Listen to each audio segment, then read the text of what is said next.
نفس بما كسبت رهينة إلا أصحاب اليمين في جنات يتساءلون عن المجرمين ما سلككم في سقر قالوا لم نك من المصلين ولم نك نطعم المسكين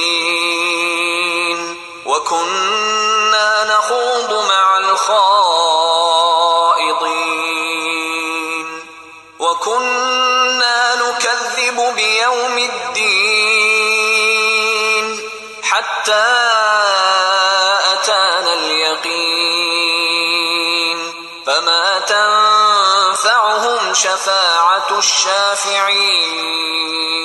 ہر شخص اپنے کرتوتوں کے باعث گرفتار ہوگا مگر داہنی طرف والے نیک لوگ جنتوں میں ہوں گے اور پوچھتے ہوں گے یعنی آگ میں جلنے والے گناہگاروں سے کہ تم دوزخ میں کیوں پڑے. وہ جواب دیں گے کہ ہم نمازیوں میں شامل نہ ہوئے اور نہ ہم فقیروں کو کھانا کھلاتے تھے اور ہم بحث کرنے والوں کے ساتھ مل کر بحث کرتے تھے اور روز جزا کو جھٹلاتے تھے یہاں تک کہ ہمیں موت آ گئی. تو سفارش کرنے والوں کی سفارش ان کے حق میں کچھ فائدہ نہ دے گی.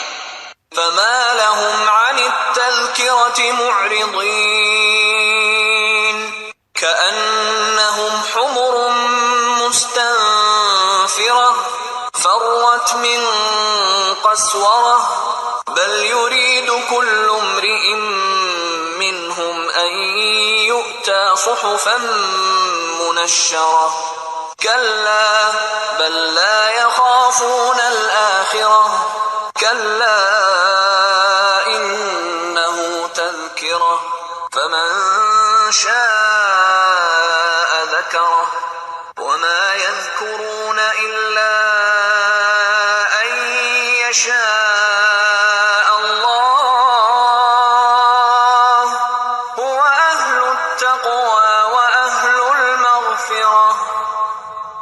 ان کو کیا ہوا ہے کہ نصیحت سے روگرداں ہو رہے ہیں؟ گویا گدھے ہیں کہ بدک جاتے ہیں جو شیر سے ڈر کر بھاگ جاتے ہیں. اصل یہ ہے کہ ان میں سے ہر شخص یہ چاہتا ہے کہ اس کے پاس کھلی ہوئی کتاب آئے. ایسا ہرگز نہیں ہوگا. حقیقت یہ ہے کہ ان کو آخرت کا خوف ہی نہیں. کچھ شک نہیں کہ یہ قرآن نصیحت ہے.